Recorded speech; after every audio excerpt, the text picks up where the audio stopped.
We discuss if we think the parks have improved over the last 10 years and the last 5 years with the Producers Club on episode 318 of the Unofficial Universal Orlando podcast.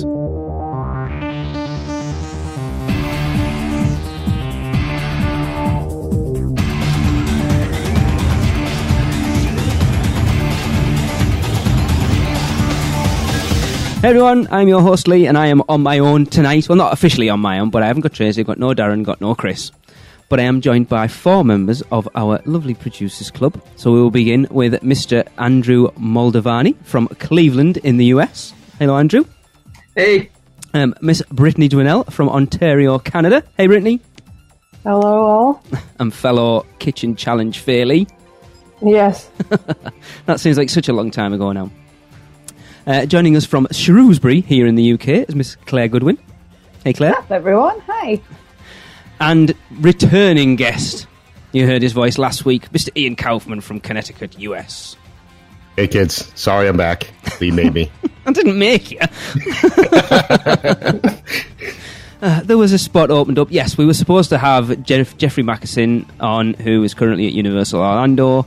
He messaged me about an hour before we were about to sit down, saying something had happened that significantly affected their day today at the parks. So I wish everyone the best. I hope everyone is well and that it's not anything medical that they are dealing with, and hope it all gets sorted.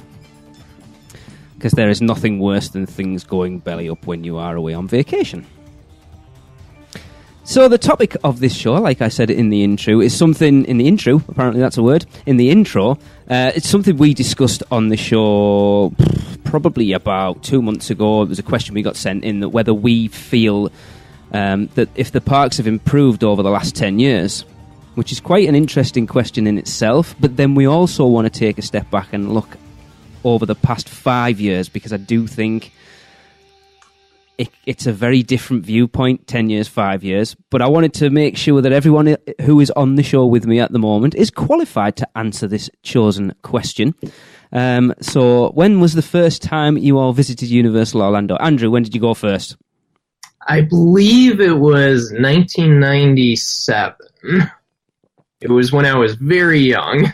Nice early doors. Brittany, go on, because you were probably there when you were like 1. Close. But yeah, I was there in 1994 for my first time. Claire? I was there in 1993 when I was 7. Ian? I have been going there since as far as I can remember, so probably one of the first 2 years it was open. Right, so in fairness, you're all way more qualified to talk about this topic than I am, because I've only been going since 2004. Off you go then. Just let me know when you finished. No, seriously.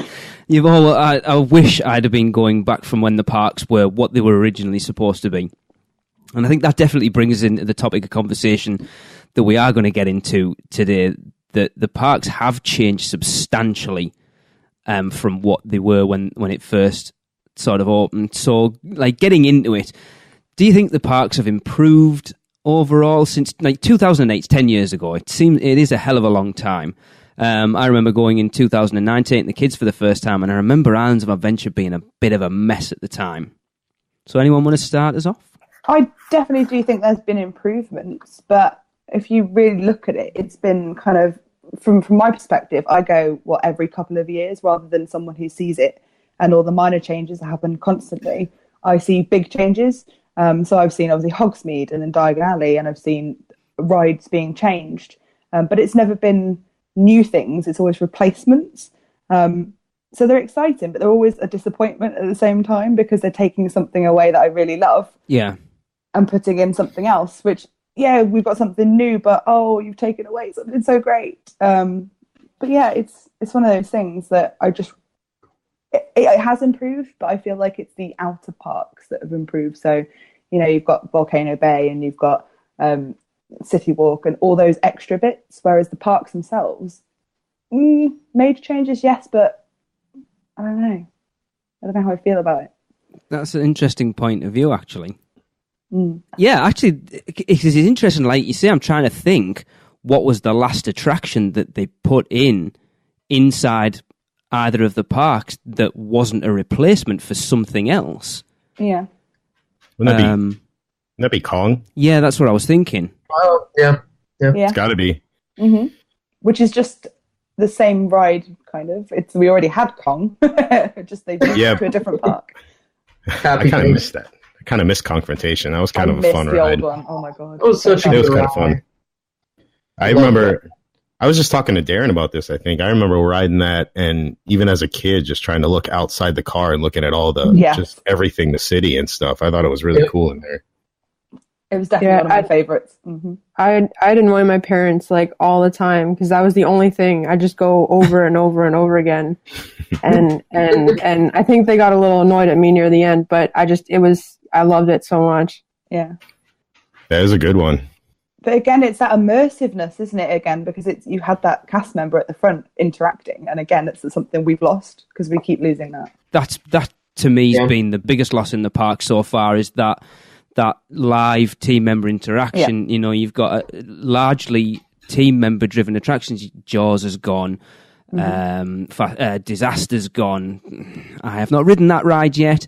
Darren rode it for the first time yesterday. I have heard his 3-word review. I will not be able to get him to repeat it on next week's show, but I will get him to do his review. It was not good. Yeah, I don't think we should talk about that ever. It's just such a strange, because you think, actually, let's save that for the second half. I think that gets into the 5 years. But I don't know if you guys remember. I know some of you guys said they went in the early 90s, but anybody remember seeing like the Bates Motel in the background and walking out the back to Hard Rock? The Hard Rock used to be shaped like a guitar.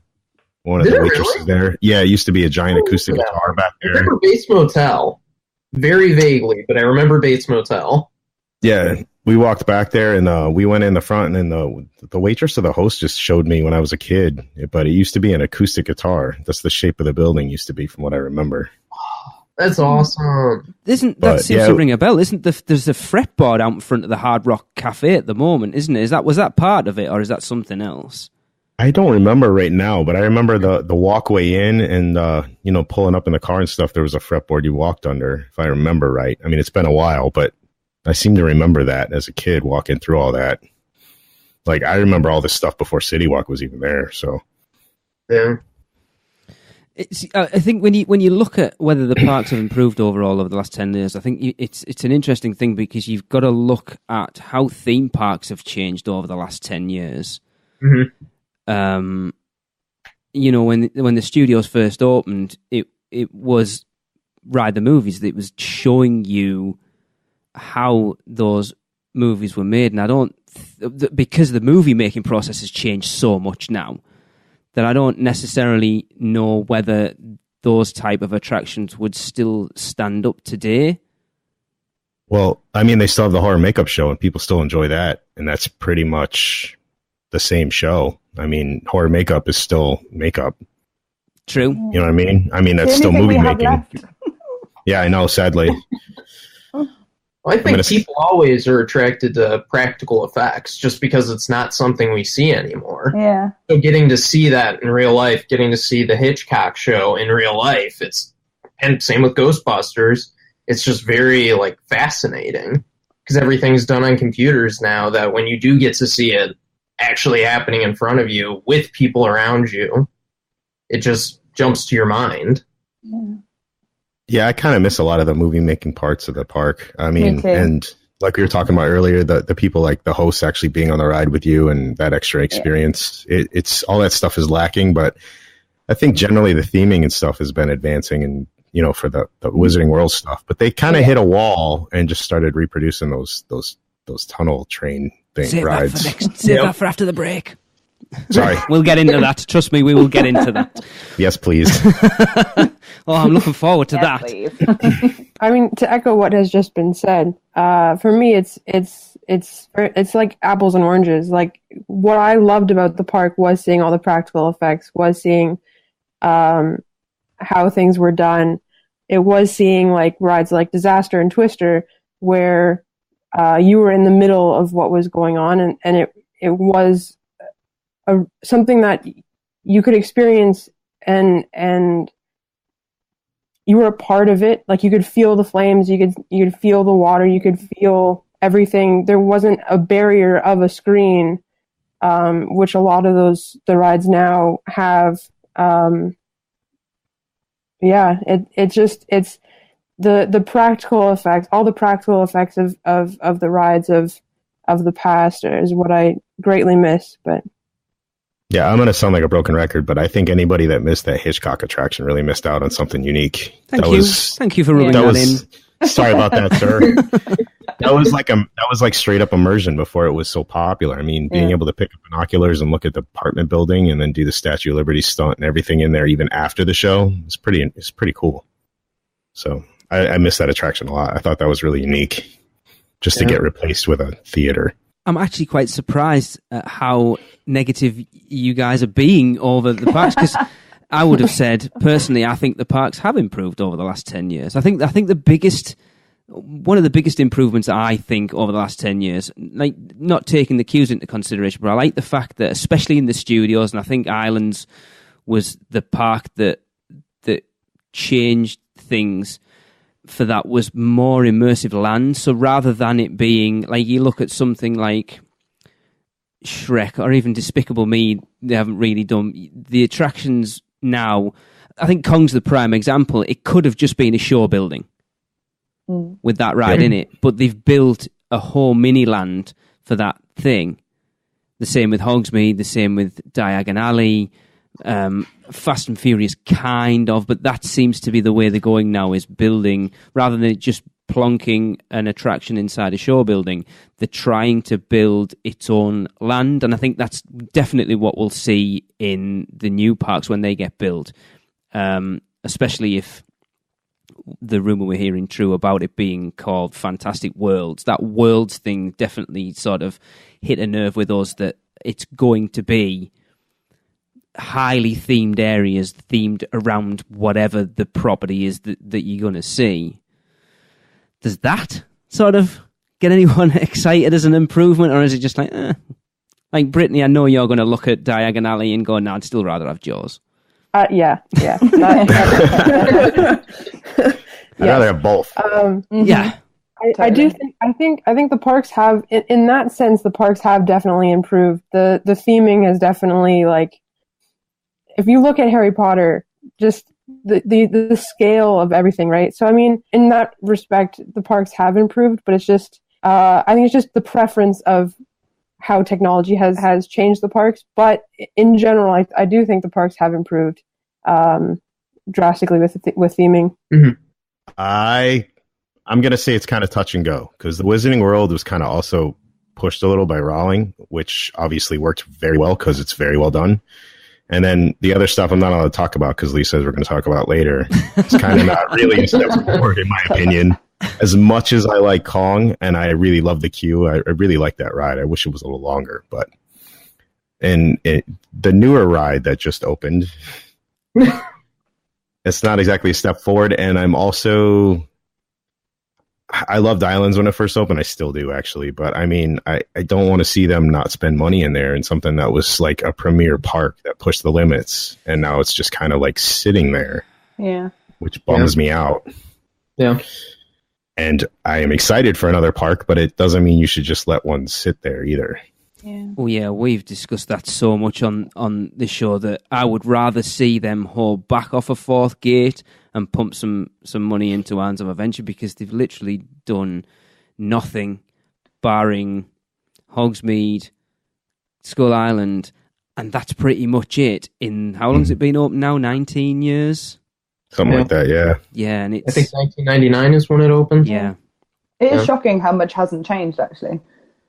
It's sad. I mean, you know how much we talk about it on the show, that it's mine and Tracy's favourite park, yet when we went over in 2015, we spent the least amount of time we've ever spent in Islands of Adventure, because there wasn't an awful lot to do. I think that's what happened to me. Spending less time, yeah. I was going to say, it also feels like general upkeep is just not important in Islands of Adventure. I know they're repainting things here and there, and they just redid the track of the Hulk, but even walking through some of the areas, you can see just the age of the sun constantly beating down on these rides. Yeah. And just the little care that they have to keep things going and keep it pristine. I think Ian hit it on the head, and it's sad to say. I think that the Wizarding World is the one area that really gets the upkeep because they have to. Because they know they've got Warner Brothers breathing down the neck. They know they've got J.K. Rowling there breathing down the neck, and everything else. When they haven't got that creative person behind them, sort of making sure it's kept up to the standard that it should be, they're kind of like, we'll just leave that. Which I'm surprised about Marvel Superhero Island as well, considering they've got Disney breathing down the neck over that. Yeah. And speaking of that island, do we really need Stormforce anymore? I mean, you can go to a carnival and ride that. I mean, even Doctor Dooms is kind of pushing it a little these days, but yeah, I think Stormforce is the only ride I've never ridden. Yeah, I've never gone on it. I could go to a few. Yeah, I could go to a carnival and ride it. So, yeah. In fairness, there's one at the Magic Kingdom as well, and they've just put one into Toy Story Land, basically. Yeah, I don't ride those either. Me either. They make me puke. Especially when Tracy gets on them. There's no way I'm getting on them with her. It's like she's not happy if the kids don't come off with their eyes not spinning in their heads. But again, yeah, I think you're making me get all bummed out now. They're kind of right. Yeah, I kind of agree. I find it difficult to go against a lot of what you've already said. It's the resort as a whole that's improved, but the parks themselves, certain respects they have, certain respects they haven't. Yeah. It seems like when they're pressured to do something, they do, like, you can see what they're able to do. And then when they make a promise like one ride a year, that was the promise, right? Yeah. That's what they said they were going to. You end up with the other ride I'm not allowed to talk about yet. I think you're right, though. It's a case of they've backed themselves into a corner of saying we're going to put in. They actually said an e-ticket attraction every year. Yeah. Well, that's arguable, but yeah, they've kind of. What do we do? What do we put in next? Oh, let's just put that ride in I'm not letting anyone talk about. Yeah. Exactly, because it's cheap and easy pretty much. I mean, and like I said, I love Kong, but that ride could easily have been longer, and they did a way better job on that from what I have seen online since I haven't ridden the other one. But I actually really enjoyed that ride a lot. And to see a giant Kong again in the park is pretty awesome. Yeah. Yeah. It is universal, so. Yeah. I was fairly disappointed by that ride, personally. Shame on you. There was something about sitting in a tram, looking over and seeing 5 other people next to me, and then a screen that just took me completely out of it. I will give you this, the animatronic Kong at the end, on point, but the rest of the ride I just felt like was very lazy. Well, I thought the periodic other animatronics they use in there kind of helped it a little more. So I'm okay with that, and I'm good with seeing a giant Kong moving around and waving at me anytime. I love those movies. I need to ride it again, though, because I was not expecting a tram ride when I got on it, and then I was like, oh my god, this is pretty terrible. I knew what I was in for, so I knew what to expect.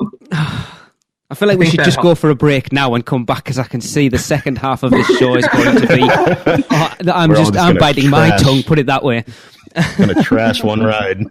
But you're right. It's difficult to. Do you? Okay, then let's put this out. Do you feel? Right, I'm going to put this in a Harry Potter reference. So for me, the Order of the Phoenix book is a waste of space. Sorry if I'm going to kill everyone. I'm the biggest Harry Potter fan in the world. But I feel that book there doesn't really tell its own story. It's too busy setting up book 6 and 7. Do you feel what they're doing at the moment is setting up the future of Universal Orlando Resort rather than concentrating on what the parks are now? Yeah, like future-proofing it. So they're putting in attractions to flesh out that. They're redoing City Walk. Putting more hotels in, looking at 4 or 5 years down the line when Volcano Bay's had its expansion, when the 4th gate opens, the new hotels across the road. Is there a bigger picture where at the moment it doesn't look like things are improving, but in 4 or 5 years' time you'll see that bigger picture and go, okay, I see what they're doing there. Yeah, I 100% agree. We just see the amount of accommodation that they've put in there. Obviously, they're expecting some uplift in people turning up. So yeah, it's just Well, I mean, just to use the typical thing that theme parks do, it's basically infrastructure to have hotels ready for people. So, I mean, it could be that they're spending a lot of time on the hotels, and I'm hoping that's what it is, and just focusing on that. But it seems like a necessary step for them, as well. So I don't believe with the amount of hotels they're putting in that it's geared around the current resort. I don't believe. No way. There's Not at all. Well, I remember talking to Russ Dagan at our first meet in Orlando, and I'm trying to remember. I'm sure he said their aim was to get 15,000 rooms in their on-site hotels. I'm not quite sure where they're at yet, but I think they're still quite a way away from that. Yeah, that's the number I heard. I don't know how accurate that is, but that's what I heard in the rumors. That's what he told us. That was because he was senior VP for Parks and Resorts at the time, and it was just before Cabana Bay opened, so we got him in to talk about Cabana Bay with us, and that was he said their goal at the time was to get 15,000 on-site hotel rooms. As I say, I'm not quite sure where they're at now because obviously Endless Summer's going to Endless Summer is going to add a hell of a lot of rooms into that inventory because it's 2 huge hotels. Yeah. And my fear of that is that they're looking down the road at a competitive resort and what is going to open next year and just getting that ready for crowds that potentially aren't planning to go to Universal at all. Right. I think when Harry Potter opened, it kind of caught them with their pants down a little bit. Just because, like, if you look at the numbers, in the last 10 years, Universal has almost doubled its attendance. So I think now they're just trying to build the parks, they're trying to build the infrastructure, they're trying to build the hotels to kind of make up that difference and make sure that they have stuff going on in the future. Well, I mean, support all of it. Yeah. Yeah, and from what I hear too, a lot of people are splitting their vacations. So I mean, it makes sense for them to have the rooms too, because I do feel they've possibly got too much of one eye on the competitors down the road. I think they're definitely trying to compete with Disney because Disney realize, and having stayed on Disney property, it's true. They put you into that bubble and make it awkward and difficult to get off-site. Well, yeah, I mean, speaking to that, I've heard that they're adding another, Universal's going to add another running event too to try to pick up some of that from Disney. Yeah. I don't know if that's true, but that's what I heard. They're adding another running event or something. And I understand why they're doing it, but I think the problem is that Universal was Universal. It wasn't trying to be a Disney. And I think they've still got half an eye on who they are, their own unique personality, but also an eye on that we need to capitalize on the people because they know that the most of the vacationers coming into the Orlando area are going to Disney, and they want to take as much of that market share as they can. Well, also, I'll say this. They were the ones that caused the huge rush with the Wizarding World, and they were the ones that basically brought back the Live the Movies because you're walking through basically sets is what it feels like. You feel like you're there. Yeah. And that has kicked Disney into action with Star Wars to try and compete. I think they have the lead, and putting in these other 2 smaller rides, as much as I like Kong even, they kind of dropped the ball a little bit by doing that instead of something awesome that we could all love. I mean, they literally had the lead. They were running with the ball, and then it just dropped. I don't know where it went. No, I agree. I'm hoping the coaster that they're building is going to be awesome. It seems to be, but I mean, what do we have to get to that? I mean, and Disney took what they did and they're going to make it into a whole hotel experience and all. I mean, could you imagine a Harry Potter hotel? That just went right into the. I'll be there tomorrow. Yeah, like if you could just walk out the hotel into like house. I'll be there with you, Claire. Kidneys and kids getting sold. Just walk out of your house or walk out of your room and go right into like the Fantastic Beasts area in the new park or something. I mean, they should be already on that kind of stuff. But this is getting onto an entirely different topic. But this is where Universal will fall down over Disney. Disney can do what they want with Star Wars because it's theirs. Yeah. The problem with Universal, because they don't own all their own stuff, they've got to go to Warner Brothers and say, "Excuse me, sir, can we do this?" And they go, "No, you can't." And they go, "Okay, then." Well, I mean, imagine even if Universal had done Dark Universe, right? We could have had a Monsters area and a Monsters hotel. That would have been amazing. Like, who wouldn't want to stay in good. like all the monsters' rooms, like a Dracula area or something, and just walk into like that? If they didn't drop the bomb. I mean, I heard Blumhouse wants to do it. Jason Blum wants to take over it, but I don't know if that's going to happen. I'd be up for that. Seriously, like a dark universe, area would be amazing. Stay in Dracula's hotel and just have all the different monster rooms themed around it. Just his house, just like his mansion. I don't know. A castle, like a castle. That'd be so good. I mean, they have property. They could do this stuff with it. They own. I was just using the Potter.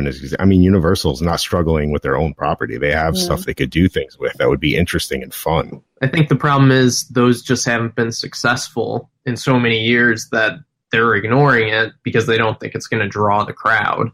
Well, you only have to look at Dracula Untold, that was supposed to be the kickoff of the Dark Universe, and now they've pretty much like just swept it under the carpet and led. Actually, The Mummy's the first one now, and then that's a lot of crap. So what we starting off with next? Well, what happened after The Mummy is the whole floor, the building they built for that, everyone just left. From what I gathered, everyone just walked out. So, I mean, they're trying to.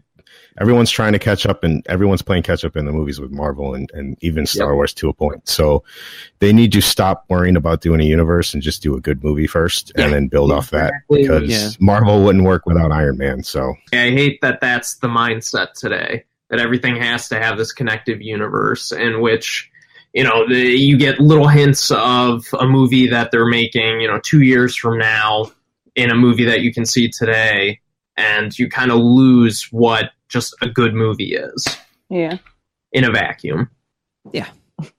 And we've gone completely off topic at this point, but go on. Isn't Blumhouse supposed to be doing the Universal Monsters? Isn't that the latest thing? No, it's all based, all the stuff from what I gather is based on somebody, a fan asked him if he'd be willing to take over the Dark Universe, and he just said yes with a lot of explanation points. So people are excited for that, obviously, because I am.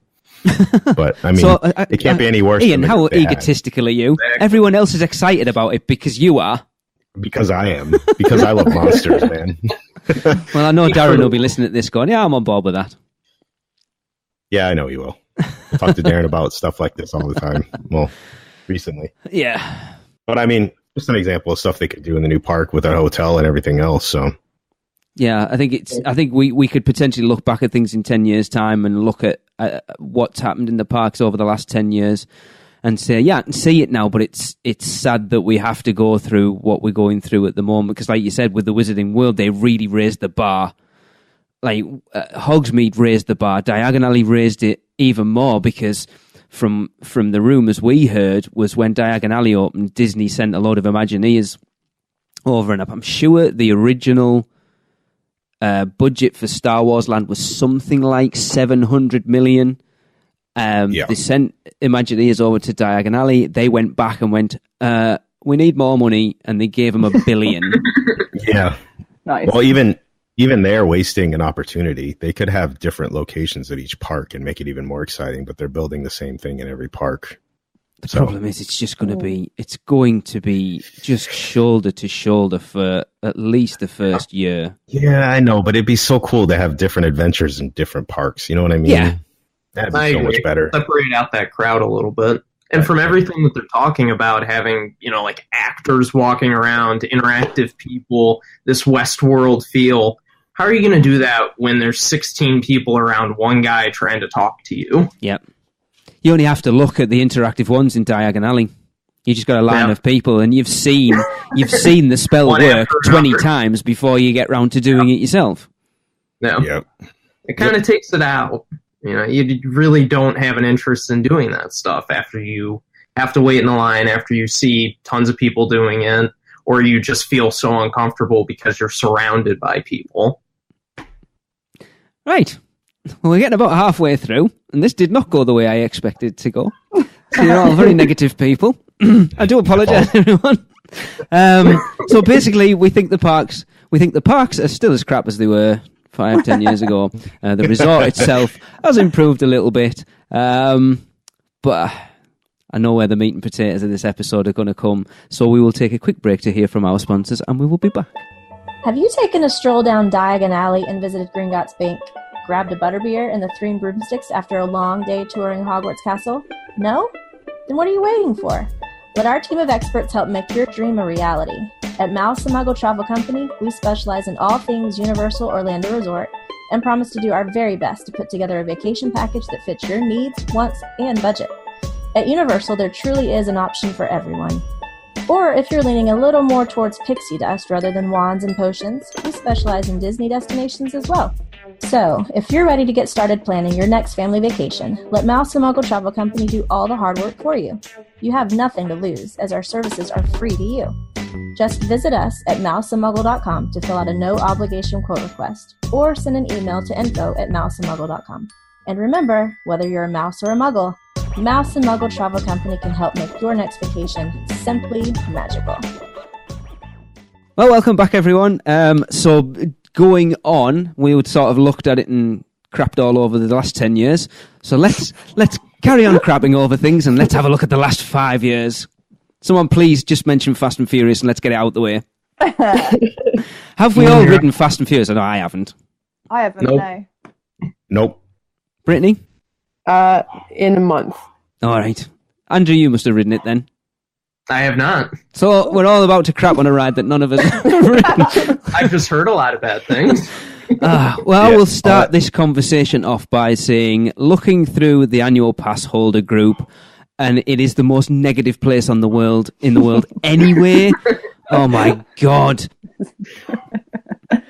It's bad that a brand new ride, has such a reputation already that the five of us sat round here can rip it to bits, having never been anywhere near it. Yeah. For me, I'm trying to hold my criticisms until I go see it. I enjoy the franchise. I think they definitely could have gone in a different direction with the ride. For a franchise that keeps itself in practical and doing things practically, to have a ride that's just digital, I think is a big missed opportunity. Where, you know, if you had just, even if it was just at the beginning, I don't know. I haven't watched anything. I don't know anything about the ride, except for what I've seen on the annual pass holder group, which isn't good.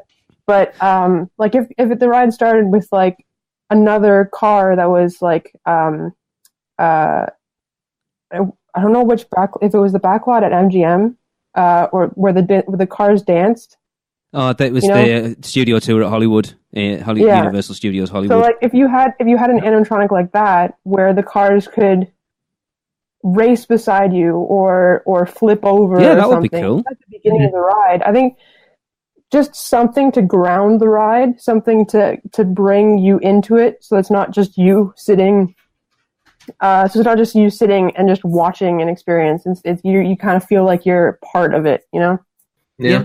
I think I was expecting some kind of test tracky or, you know, rock and roller coastery type of attraction when they started talking about it, and then obviously they just went in with this screen-based ride, and I was like, no, why do you do it? Because as we said earlier on, they've backed themselves into a corner of having to put a new ride in every year, and that's the quick, easy fix. We'll take something that already exists in Hollywood, because Kong was fairly well received, so why not do it again? Yeah.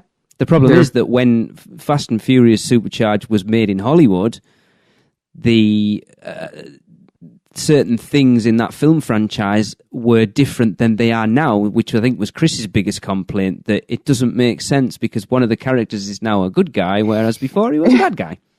And they got rid of two amazing rides. Like, why? Well, not rides, sorry, a show and a ride, but Beetlejuice. I mean, come on. I'm going to say that I think it was kind of doomed from the beginning. It's kind of hard to make like an attraction, as much as I like the Fast and Furious like movies. They're kind of like guilty pleasures for me, but it's kind of hard to make a ride like that and not do like test track, but then you don't get any of the stars around you really. So, I mean, just to throw a party bus, like, what do we, I don't even know how to deal with that. Join the party, man. Yeah. The reviews were so bad, I actually watched the ride through. I never do that before a ride that I've never been on, but I heard about a giant Vin Diesel on or either that or was a small helicopter. Yes. I had to see that for myself. Oh, God. Just because. So I had to watch that and see that. It's horrible. The CGI for their faces and heads is weird. It's just from the get-go, this thing was bad. I mean, and to spend all that time on what I hear is such an awesome queue, and just to end up with that for your ride. I feel like you need to get drunk and then ride it, and that would be hilarious. I feel like you need to get drunk and fall asleep after the queue, and then you're fine. Get on the ride, fall asleep, wake up at the end. You had a great time. It's an awesome ride. I think that's going to be the biggest issue when you get into it, though, the amount of screens. You know, it's been done to death, but it's just like I'm not against screen-based attractions, but I'll be honest, when we came out in 2015, having spent the entire 7 days on property, when you're going from screen to screen to screen to screen, it gets old quickly. Yeah. It really does. Just to compare, like a screen, the river ride, the Navi River ride, that has screens in it, but they're so well hidden that you can barely tell. And they also do mapping and stuff in there, which would have been awesome to see in some of this stuff. Besides just a screen. And that's from what I can, beautiful. and from what I can see from the videos of the Fast and Furious ride, the screens are not tall enough, and you can see the tops of them quite often. That's which terrible. makes it even worse, but I don't know for sure. I haven't actually been on the ride. But if there is 5 seats across and everyone tells you to sit in the middle or you'll see the top of the screen, somebody didn't do their homework. I'm just saying. Yeah, and it's an easy fix. That's the worst thing about it. It's an easy fix. Like, I always say that you can use screens in an attraction, but it's got to be to do something that you couldn't do physically. So if you take Forbidden Journey as the prime example, the screens in that are used to do things that you couldn't do practically. Yeah. And everything like else flying. in that ride is practical. Well, you're kind of flying. But you look at everything else, the dragon, the Whomping Willow, the spiders, the Dementors. It's, for every screen, there's 2 or 3 big sort of animatronic set pieces. And for me, that's the perfect amalgamation. It's just an of the enhancement rather than a replacement. Yeah. Yeah, exactly. And I understand why they do it. You look at, like, I've no doubt Universal have had one eye on Expedition Everest, because I know that originally the finale of Transformers: The Ride 3D, that wasn't so cool. A screen. So when Optimus Prime rolls up and transforms in front of you, the big screen at the end, that was an animatronic, and they built it, and it worked. Awesome. Oh, why didn't they do that? So sad. It would have made it so much better. But they couldn't get it to work regular enough. And they obviously, and I understand this point, that if that's the finale of your ride and that animatronic doesn't work, you walk out of that attraction. Ugh. Yeah. So they went can I have for the animatronic? Tell me about it. It would be amazing. Like, you would literally come off that ride just gobsmacked. It would have been phenomenal. As it is, I quite like that ride anyway. Yeah, it's fun. But it shows you how you can use screens and still make a good attraction. And I haven't ridden Jimmy Fallon yet, but I'm not hearing great things about that either. I liked it. My favorite part of that ride is the safety spiel. I will always say that. Oh, the route, yeah. So good. That's they do seem to have, like you said earlier on, Ian, it's like, as long as they've got somebody behind them kicking their asses and making sure that they're doing the best work they can, they do tend to sort of sit back on their laurels a little bit. Yeah, it seems like that. And I mean, to do something like Potter and then to come out with like Fast and Furious and think that people are going to be okay with that was also something that was a mistake on their part, straight up. Yeah, I mean, I'm sure you'll agree that no one, Disaster and Beetlejuice were no one's favourite attractions, but you've got to do something that's fairly decent. Like, everyone was devastated when Jaws went, but arguably they've created something better. Am I allowed to say that? Sorry, Thomas. But when you look at overall, you've got an attraction plus an entirely hugely themed area. Yes, Jaws, like you said, it would have been good to keep both of them, but they've replaced it with something that... It was an improvement. Yes. Basically. As a Potter fan, yes, it was. Whereas Can you say Jimmy Fallon was an improvement over Twister? Not really. No. Even though, again, Twister was no one's favourite attraction. Oh, I loved it. Glad you love everything. It was so atmospheric, though. Twister was brilliant. It was a fantastic attraction. It was like being in the movies. It was great. It was definitely like nothing else. So, I mean, just losing that. I am going to be a little bit devil's advocate there and say it wasn't that great when I was in it in 2013, but a lot of it is upkeep. Yes. When I was in it, it was like I could see paint peeling. I could see issues within the set and things that they were just ignoring. In fairness, there's a Twister going through every day. Yeah. Like 20, 40 times a day. I'll give him a pass on that one. Oh, that was harsh. That thing was running all the time, wasn't it? Didn't they say that once they turned that thing on, it was pretty much going all the time? Yes, that's what I heard. I'm trying to think, because we interviewed, who was it, Craig Hanna, the guy who came up with the patent for the indoor tornado. What an honour to have that on you all. Oh yes, I came up with the indoor tornado. Cool. But it's like, you build it, you need to know what the conditions are, and after all those years it was open, you still let it fall into disrepair. True. That's on Universal 100%. Not saying the ride was bad whatsoever, but, they just didn't keep it up, and they swapped it out with something that I think is what they're doing today, of just grabbing IPs that will bring people into the park, even if it's a poor ride experience. They get the theming right, they get the IP right, they get that piece of it, and then they just put it out there and let it go. And it's low maintenance as well. Exactly. Screens are far easier than an indoor tornado. Because they don't even seem to be changing the ride systems on a lot of, you think, Simpsons for Back to the Future. From I think we actually talked about it on the last show, Ian, didn't that you believe that the ride profile for that is exactly the same as Back to the Future was. Yeah, that's what I heard. I heard it's the same. Yeah. You can watch the Back to the Future film and it's the same ride. Despicable Me for Jimmy Fallon. Yeah. Jimmy Fallon? It wasn't Jimmy Fallon, it was Jimmy Neutron. Yeah, Jimmy Neutron. It was Hanna-Barbera before that. I missed that.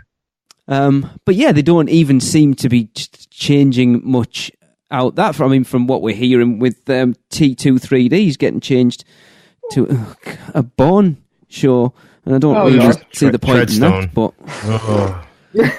But does anyone care about Treadstone? I mean, I'm excited to watch the show a little bit, but I mean, Bourne's kind of like run its course. This is a little coming late, and I mean, it's not going to have the weight behind it that Terminator had on top of that. So, no, I will say I'm glad that it's a live-action show replaced with a live-action show, if it is what they claim it's going to be. Yes. So I'll be glad for that.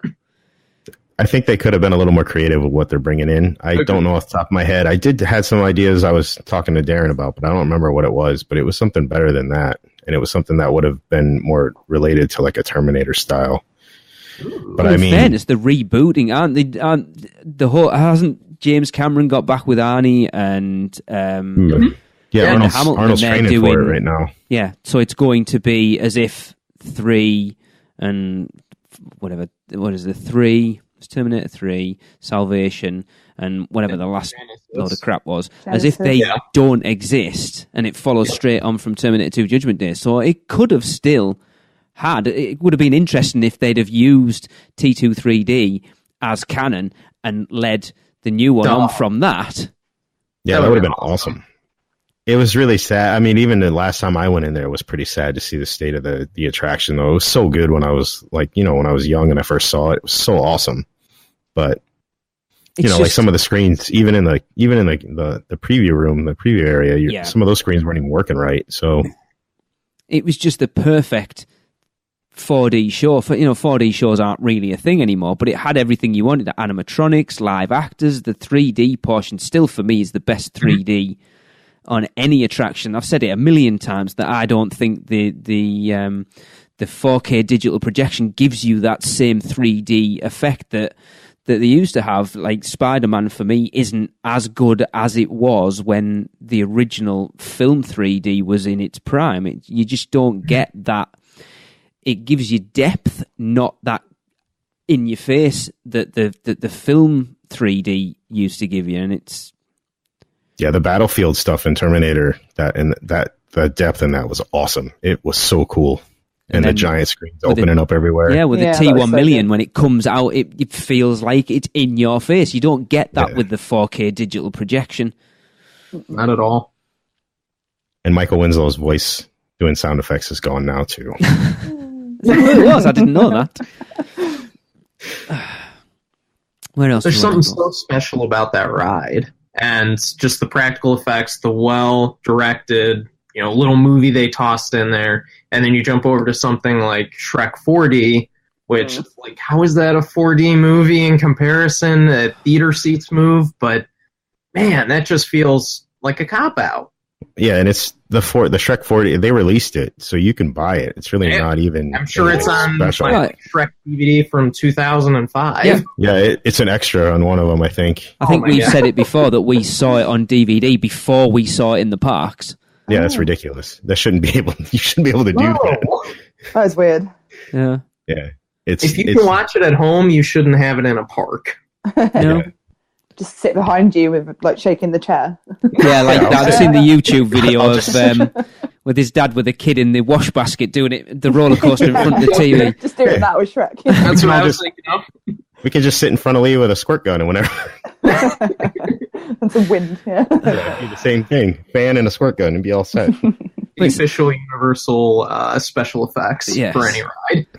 It's just, like, we're 5 people who love Universal Orlando so much, but it's so difficult to sit here and be positive about a lot of the moves they've made in the last 5 years as far as those parks. And it seems weird to say that, this is the length of time really just over that we've been doing the podcast. And I like to think that we're pretty positive on the show for the most part. And yet when you actually dive down into it, it's difficult to back a lot of the moves they've made outside of the Wizarding World stuff. Yeah, I was going to say the hardest part is that they did the Wizarding World. Now you're going to compare everything they do to that because you're going to want that more. You know what I'm saying? So it's harder to go from Wizarding World, even though I know they can't do it every time, but to go to even the attractions themselves by themselves, to go from that to like Fast and the Furious, it's a huge step back. Yeah. Well, you look at, like you said, they've just put Fast and Furious in, right? Which is an absolute load of crap. Yet the next attraction that we're getting in that park, from everything we've heard, it looks like it's going to be amazing. Where's it going in? The Wizarding World of Harry Potter. Yep. And again, that brings us back to standards from outside. Yeah. Mm-hmm. And it's sad. It's sad that they don't hold themselves to, and we know those people can do it. Oh yeah, I have no doubt. If they can churn out that other stuff, I have no doubt. I mean, even Lost Continent when it first opened was pretty cool. I mean, Merlinwood and all that. Yeah, it was really cool even back then. Yeah. My question, is it a monetary issue, a lack of effort issue, they're too rushed? I mean, where is the real problem at the end of the day with them? I would doubt it's creative, personally. I would say it's money. I don't think it's creative. Yeah. I'm just curious, are the creative people rushed? I mean, obviously they have the talent, they have the skill. Are they too rushed? Do they have a lack of funds? It's just not enough of a push? Do they not have enough team around? Yeah, I think it's like Lee was saying. I think they're stifled by the money they're allowed to spend. Because you've got a major corporation behind you now counting every penny. Yeah. It's like, right, this is what we want to do. This is how much it's going to cost. Well, we haven't got that much, so we need you to scale it back. Yeah. And it's like, and it's funny, actually. I've just been thinking there, you look at the last 4 attractions they've put in. Let's take Diagon Alley out of the equation. So, Fast and Furious already exists in Hollywood. Yep. Skull Island Reign of Kong technically already exists in Hollywood.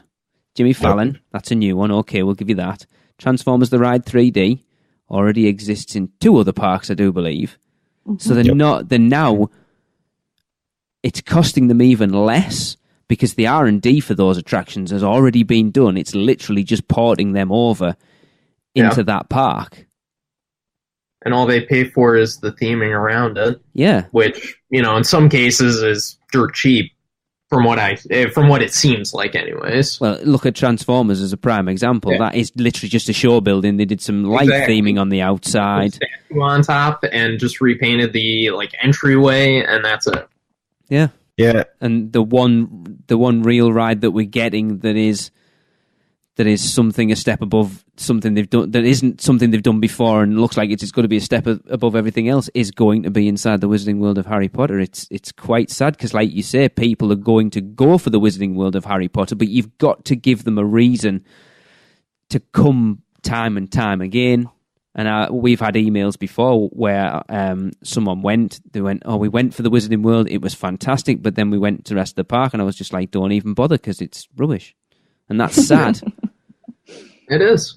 The one thing that I keep going back to is that they keep putting all the money into the World of Harry Potter, and it's like they're putting all their eggs in one basket, you know? Yeah. And you have to spread it around a little bit. You have to make sure that you have an identity away from Harry Potter. And I think it's the most, I have to bite my lip so many times when people say, yeah, I'm going to the Harry Potter park, yep. Or they think that Harry Potter is a part of Disney. Like, they don't realize, they don't know the name, they don't know what park it's in, they don't associate it with Universal, and they don't know anything else except for it's that Universal, it's that a Harry Potter thing.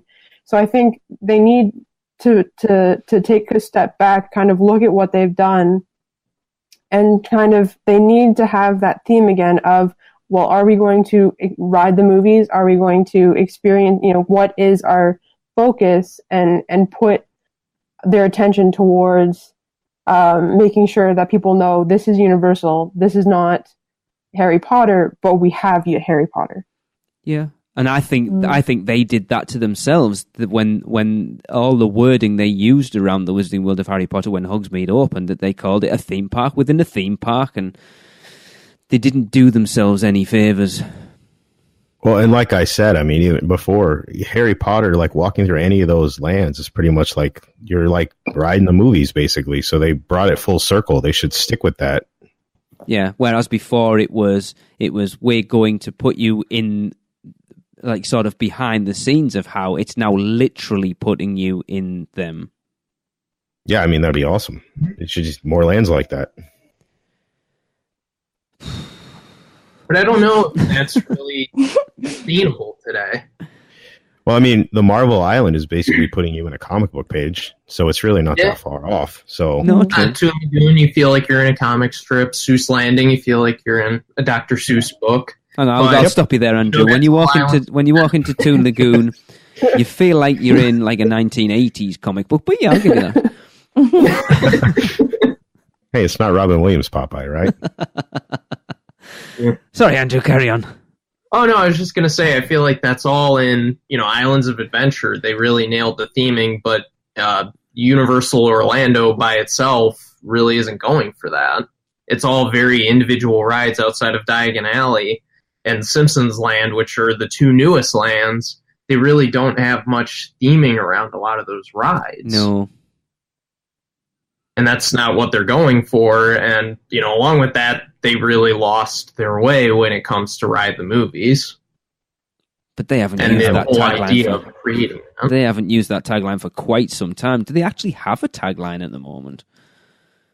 Isn't it vacation like you mean it or something like that? Yeah. Well, when Alicia was on for the Rumour Mill recently, she said she believes that they're going to be, the tagline's going to, is it Epic Universe that they're looking to use? That's what we're going to expect. She said if you look on a lot of the projectors for the cinematic, hang on, I get confused now. Is it Celebration or is it Spectacular now? Which is it?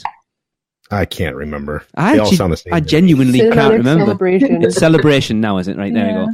There are apparently a lot of the projectors for that have Epic written on the side. I hate the word epic. Why? There's that film that came out a few years back, that cartoon, I can't remember, it literally just called Epic. I was like, this film's going to be amazing. It was not epic. It wasn't. It was terrible. I think this promotion is not going to be epic either. Probably not. Yeah. Kind of sounds like Universal Escape. Well, it's funny. That's what everyone mentions, doesn't it? Yeah, I mean, they have Nintendo and all this other stuff to pull from, and they just go with Epic. And hopefully it sounds like the guys behind Nintendo are going to be as, what's the word I'm going to use? As forceful behind how that land comes out as J.K. Rowling is behind the Wizarding World of Harry Potter. That's what we've heard. That's good. That they are going to demand a quite high standard for the areas themselves and the attractions themselves. Yeah. Which I'm still shocked that they agreed to do not only the theme park and the movie deal together with Universal, because they're the kind of people that would just say, we're going to do it on our own. It's interesting to think that you'll probably never see, and I don't think you'll see it in either Disney or Universal at this point, you will never see an in-house created land ever again. I think everything's going to be IP based, which is funny when you look at Halloween Horror Nights this year more than any year since they started putting IPs in. That it's I think it's literally 50-50 on IPs and originals this year. So you know they've got the ability to do it. The big company knows that IPs are easier to market. Yeah. Which get the people in right away, and then you don't have to worry nearly as much about marketing. Yeah. Just like I think the IPs actually create a double-edged sword, because you have built-in marketing, but then you also have expectations you have to meet. True. So, part of the reason Fast and the Furious, I would say, is probably expectations of people. I mean, they could have found a way to do, a test track version with, even augmented reality glasses built into the ride, or something would have been better. That was so cool if they figured that part out. Yeah, just something. This year, you're going to see it firsthand, because I think the hype behind Stranger Things at Halloween Horror Nights is massive, and there's a lot of people going to go to that event purely because of Stranger Things, and if that house does not deliver... I've actually heard early on that it's kind of but it's still early. Those houses always get better with time, but so far I've heard it's pretty standard, like anything. It's just demagogues popping out everywhere, which is what you'd expect. But that would be a shame too, because there's a lot of creepy stuff on that show that could be really something. Yeah. From the walkthrough we watched of Tin Trackers just earlier tonight, it looks pretty cool. But as me and Claire were talking earlier, I don't care how bad it is. It just means I'm there. Yep. Yeah. I don't care how bad it is. I just want to be there. Right. So we are getting towards the end. I've just thought a quick question that I'm going to ask you all, and I'm going to throw you under the bus. And Andrew, because you're in alphabetical order, I'm going to throw you under the bus first, so it gives Ian the longest time to think about this question. So we have discussed how we don't necessarily think the parks have improved over the last 10 years, and definitely not over the last 5 years. What do you think Universal need to do to improve what they've done over the last 5 years? Ooh, ouch. That is a hard question. In what direction do you feel they need to go to pull themselves out of the funk they've kind of put themselves in at the moment? I think a lot of it is just rededicating themselves to the theming of the different parks that they have. Because Islands of Adventure versus Universal Orlando, the main park, you can tell just walking around them, they have two completely different ways of theming themselves, ride styles, everything just feels very different between the two. And I think they need to not only rehouse themselves, but update a lot of these areas, update a lot of these lands. They need to stop pulling from screen rides. And I hope that, the Harry Potter coaster is the beginning of something great for them, but I think they have a very bright future. They have IP agreements for huge, huge, huge franchises. Just between Harry Potter and Nintendo, they can build ginormous lands, and if they do anything near like they did with Diagon Alley or Hogsmeade, they can nail those, and they just need to get the right style of rides. I like that. Brittany? Dang. I'll throw Claire under the bus first if you want a bit more time. Sorry, Claire. That's all right. Yeah, I think for me anyways, I think they need to, there is a very vocal community. And I think one of the things that they should do is kind of take a look at what they've done, what was successful and what hasn't been, and just kind of make sure that whatever they do in the future, they don't make the same mistakes again. They make sure that if they do pull something that is in another park, that they change it. They don't just pull the ride directly. Yeah. I think if as long as Nintendo, stays behind them and make sure that they do that property justice, I think that'll be fine. And yeah, I would love to see rides get refurbished.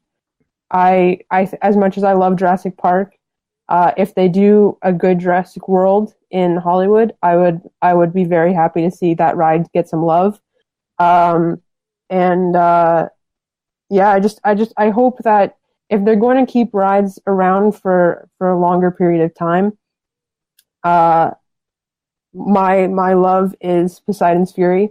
Yes. So if they do decide to keep that running, I think I do like that they've added little touches here and there. They added some lighting effects and they added little things, and I think that's what they have to do. Is if they're going to keep these rides open for longer than just a couple years, if they're going to keep them on for a long time, I think they do have to kind of make sure that they stay current, and it's a different, not quite a different experience, but you get a different, you get something a little bit added, something a little cherry on top one year, or just a fresh coat of paint would be amazing. But yeah, I think is that good? Yeah, no, that makes perfect sense, because you've got to think now that Universal know how many annual pass holders they've got and how many people visit Universal Orlando regularly now, and they've got to give those people, like you say, a little cherry on top, that they've ridden a certain attraction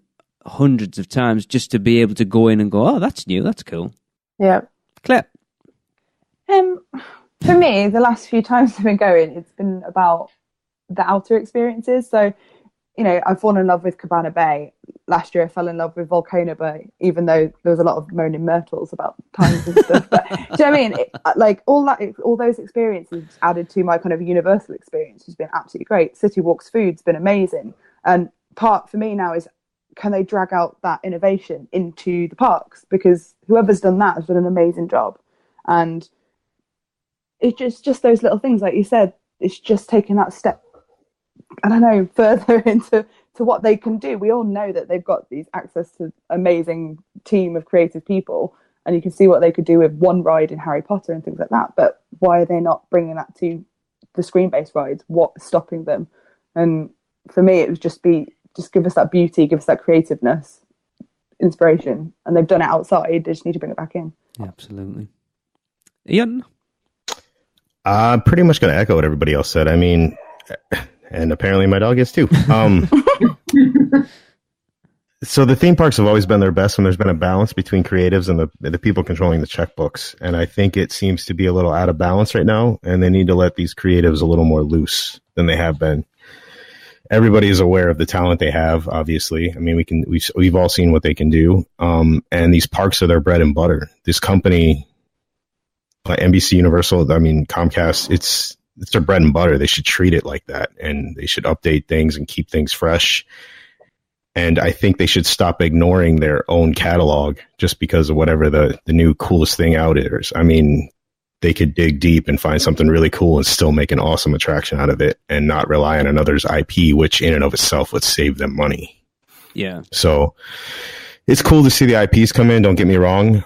But I mean, those three things, they should keep things fresh, let the creatives a little more loose, and definitely dig into their own stuff. I mean, they have plenty of property that they could make awesome attractions out of. So I think when you look at IPs overall, it's difficult to get something and get it into the park while it's still relevant. You look at Disney, one of their biggest films ever has been Frozen, and look what they've done with that.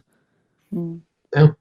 So it's not just Universal making those mistakes. Disney are kind of doing it as well. I mean, you look at the Ratatouille, which everyone's praising in Disneyland Paris, but it's just Spider-Man. It's just Transformers. It's nothing new. Yeah. Michelle keeps telling me that apparently Flights of Passage is the greatest theme park attraction anywhere, and she'll message me after she's listened to this now, because she'll say exactly what she said the last time I said it, going, it is the greatest attraction anywhere. But it's still a screen-based attraction where you sat on like a motion base. It's nothing, I haven't ridden it obviously personally, but from what I know about it, it's nothing entirely new, really. No, it's impressive, it's beautiful, but it's that evolution of Back to the Future, The Simpsons. You just sat on something different. It's still just a wraparound screen. It's nothing. I mean, it's not new, but it's pretty much, I mean, not to direct it to the other park, but it's pretty much what Walt always did. He just innovated it. They updated it. They made it better. I mean, even something as simple as making something better is going to make an awesome attraction. I mean, that ride is really fun. And like Claire was just saying, it's beautiful. And that in and of itself is worth riding it for. And then, I mean, just a small touch of that thing breathing between your legs and being able it's the sensations in that ride that make it. Yeah, exactly. So I mean, it's just small touches, but it made it a whole new ride. Yeah. My thing to Universal at this point would be, yes, we need to look forward. You know, we're excited to see what the fourth gate's going to be, but don't forget where you came from.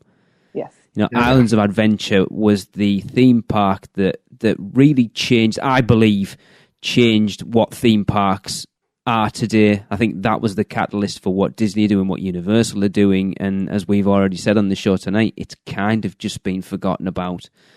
And if anyone from Creative Universal listening, please don't forget about Islands of Adventure, because it is an amazing park and it needs to be upkept. So my thing that they need to look forward in the future is, yes, keep one eye on where you're going, but don't forget what's behind you.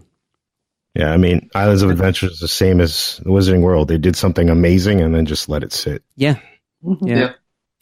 So sad. Cool. Well, that's going to end the show. That was a lot more negative than I thought it was going to be, but that's not necessarily a bad thing. They can't be positive all the time. At least anyone listening to this show, or the UOP, they're always dead positive. They always think everything's amazing. Oh, I guess not. Okay. But no, that was really good. I enjoyed it. It's true. I think it's right. And I think it's things like this that Universal need to listen to the fans. I know it's difficult because you've got to sift through the sea of shite that's on the annual pass holder group. And I think Halloween Horror Nights this year, if you go through the post, everyone has just been so negative about it. And it's difficult to try and look and find out what's people being genuine and people just whinging, because that's the internet nowadays. But I do think they need to take a look at what their hardcore fans are saying and try and take that on board a little bit moving forward. But I still believe that the parks that are good, and they will continue to be good, and whatever they do next will be good. I hope. I have my fingers crossed, both of them, on my toes as well. Because, and if it's crap, well, we'll be able to talk about it, I'm sure. I'll remember this. This will be the group we'll get back. What I need to do, if we're still doing the show in 5 years' time, we'll get this group back and we'll have another discussion at how we feel the parks have gone in the last 5 years. That actually could be quite interesting. It could be quite depressing, too. It could be. It could be terrible, yes. It could be all sat with nooses round our neck going, yes, well, okay. Everyone bring beer. Cool. Well, that's going to wrap up episode 318 of the Unofficial Universal Orlando podcast. So for myself and Andrew and Brittany and Claire and Ian, we will see you back here next week. Cut. Print. That's a wrap for another episode of the Unofficial Universal Orlando podcast. Never miss a show by subscribing on Apple Podcasts and leave us a rating and review while you're there. Not an Apple user? You can listen on Stitcher, Spotify, YouTube, iHeartRadio, or your podcatcher of choice. Email us any questions or comments to podcast@uuopodcast.com. Follow us on Facebook, Twitter, Google+, YouTube, Instagram, and Pinterest. Just search UUO Podcast. Keep up with the latest news, rumors, and updates on our blog at uuopodcast.com. Thanks for listening. See you next week.